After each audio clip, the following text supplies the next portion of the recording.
बिस्मिल्लाहिर्रहमानिर्रहीम। अस्सलाम वालेकुम नाज़रीन, मैं हूं डॉक्टर अली और आप देख रहे हैं मेरा फेसबुक और यूट्यूब चैनल। नाज़रीन, बहुत अहम तरीन डेवलपमेंट, बहुत बड़ी खबर शाम के हवाले से है कि माज़ूल जो शाम के सदर बशारुल असद हैं, उनके तैयारे को हादसा पेश आ गया। इस हवाले से तशवीशनाक खबर आ रही है, जबकि रूस की जानिब से कुछ और इंकशाफात किए गए हैं। इसकी भी तमाम तर डिटेल, जबकि नाज़रीन शाम के अंदर हालात ख़राब होना शुरू हो गए हैं।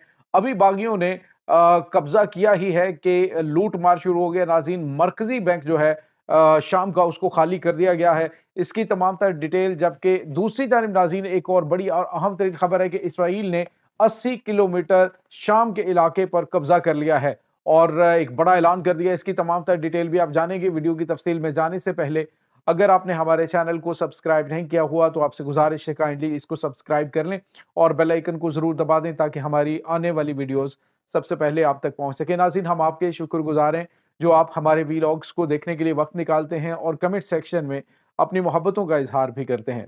नाज़रीन, इस वक्त आप अंदाजा लगाइए कि 15,000 सिर्फ जो है वो बागी थे और सामने जो फौज थी वो 3 लाख थी और बिल्कुल यूं लगा कि जैसे ये फौज लड़ने के लिए बिल्कुल आमादा ही नहीं। और बिल आखिर ड्रामेटिकली आपने देखा विद इन 10 डेज दमिश्क जो है उसके ऊपर कब्जा हो गया। इक़्तिदार की मुंतकिली के हवाले से उनके वज़ीर आज़म जो है उन्होंने वाज़ेह तौर पे कह दिया जी कि मैं पुरअमन तरीके से इक़्तिदार को मुंतकिल करूँगा। और नाज़रीन, इसके साथ जो खबर अभी आ रही है वो काफ़ी ज़्यादा तशवीशनाक है। मैंने आपको याद होगा प्रीवियस व्लॉग के अंदर आपको बताया था, जितनी आसानी के साथ, बिल्कुल आराम के साथ दमिश्क जो है वो इनके हाथों में चला गया है। तो इसके बाद आपको फिर आफ्टर फैक्ट जो है इसके, उसका इंतज़ार करना होगा कि आखिर मामला चल क्या रहे हैं और इसके बाद होने क्या वाला है। नाज़रीन, उसके पहले तो मैंने आपको प्रीवियस व्लॉग में ये भी बताया था कि जो इसराइल है वो गोलान हाइट्स का जो रिमेनिंग एरिया था उसको भी कब्जे में ले चुका है। अलकनीत्रा का जो इलाका है नाज़रीन शाम का, उन्होंने वो भी कब्जे में ले लिया। और अब जो खबर आ रही है नाज़रीन वो ये है कि जो बशारुल असद हैं शाम के माज़ूल प्रेसिडेंट, उनके तैयारे को हादसा पेश आ गया। ऐसा मगरबी मीडिया की जानिब से, अरब मीडिया की जानिब से मुसलसल रिपोर्ट किया जा रहा है और कहा जा रहा है कि बशारुल असद जब दमिश्क से रवाना हुए हैं तो सिरियन एयरलाइन का एक तैयारा था जिसके अंदर उन्होंने मूव किया और उस के मूव करने के बाद ये तैयारा जो है इसका रुख शुमाल मगरिब की जानिब था और ख़ास तौर पे उस इलाके की जानिब जो कि बशारुल असद के हामियों का गढ़ माना जाता है। बहुत बड़ी तादाद में उसके ख़ानदान के लोग भी वहाँ पे नाज़रीन रहते हैं और ये जो इलाका है ये अलवियों का यानी अलवी अकीदा रखने वाले जो लोग हैं उनका गढ़ है। तो यही सोचा जा रहा था कि बशारुल असद उस तरफ मूव करें, लेकिन यकायक क्या हुआ नाज़रीन कि तैयारे का रुख जो है वो उसकी बिल्कुल मुखालिफ समत की जानिब मुड़ गया और उसके बाद तैयारा जो है वो जो प्लेन मैप है उससे मुकम्मल तौर पे गायब हो गया।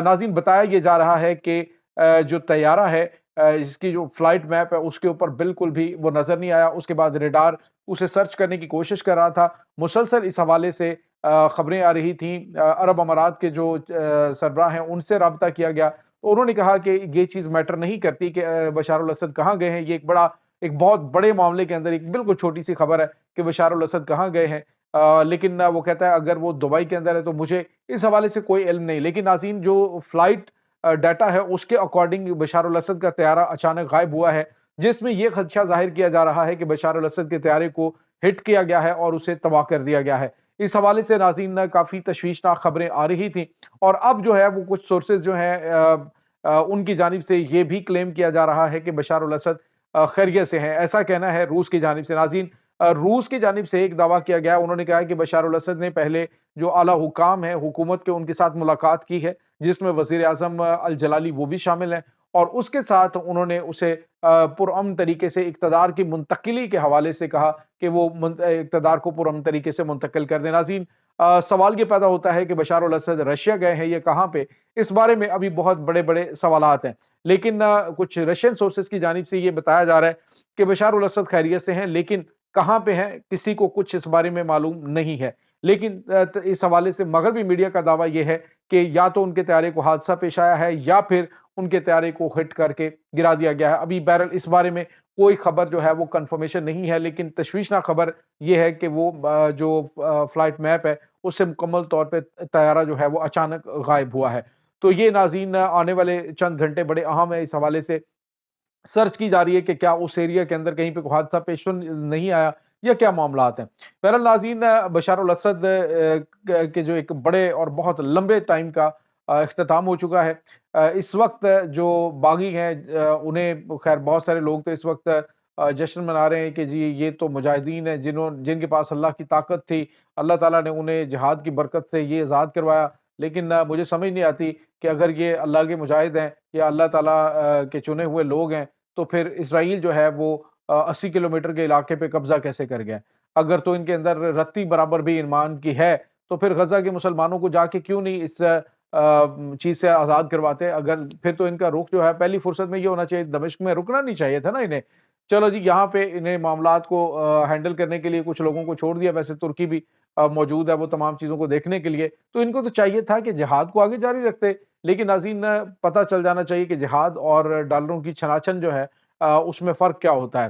اب ناظرین، آپ کو یہ بتاتے چلیں کہ جو خبر آ رہی ہے وہ یہ ہے کہ اس وقت شام کے اندر حالات قابو سے باہر ہو رہے ہیں۔ صورتحال یہ ہے کہ جو بینکس ہیں ان کو، اس کے بعد سرکاری دفاتر کو لوٹنے کا سلسلہ جاری ہے، مقامی لوگ جو ہیں وہ بھی، اور اس کے بعد جو باغی ہیں وہ بھی بڑی تعداد میں بینکوں کو لوٹ رہے ہیں۔ ہوا یہ کہ ناظرین، آج جو ہے وہ مرکزی بینک کے اوپر دمشق میں حملہ ہوا ہے، اور حملہ کر کے ان کی تجوریاں توڑ کر وہاں سے نوٹوں کی گڈیاں نکال کر جو شہری ہیں وہ لے کر بھاگنا شروع ہو گئے۔ اسی دوران جو عسکریت پسند ہے وہ وہاں پہ آئے، ہوائی فائرنگ بھی، اور کچھ لوگوں کو انہوں نے گولیاں بھی ماری، زخمی بھی ہوئے ہیں۔